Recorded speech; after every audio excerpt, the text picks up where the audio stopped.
IPL 19వ సీజన్లో umpiring పై విమర్శల పర్వం కొనసాగుతోంది. ఇప్పటికే పలు నిర్ణయాలు వివాదాస్పదమవగా తాజాగా Gujarat Titans royal Challengers Bengaluru మధ్య మ్యాచ్లో ఓ క్యాచ్ విషయంలో అంపైర్ నిర్ణయం తీవ్ర దుమారాన్ని రేపింది.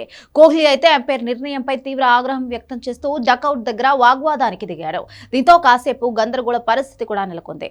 ఓపెనర్లు కోహ్లీ, బెథెల్ అవుట్ అయిన తర్వాత క్రీజులోకి వచ్చిన కెప్టెన్ రజత్ పటిదార్ దూకుడుగా ఆడేందుకు ప్రయత్నించాడు. ఈ క్రమంలో అర్షద్ ఖాన్ బౌలింగ్ లో భారీ షాట్ కు ప్రయత్నించాడు.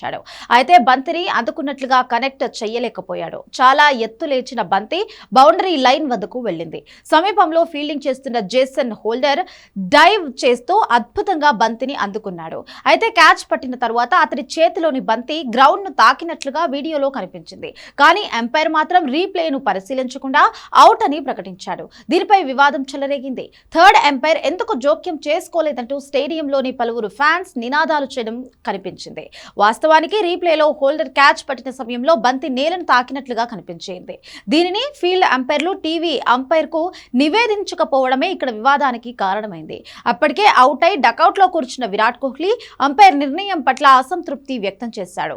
బంతిని అందుకున్న తరువాత తనను తాను కంట్రోల్ చేసుకోకముందే హోల్డర్ దాన్ని గ్రౌండ్ కు తగిలించాడని వాదించాడు. దీంతో మైదానంలో కాసేపు గందరగోళం నెలకొంది.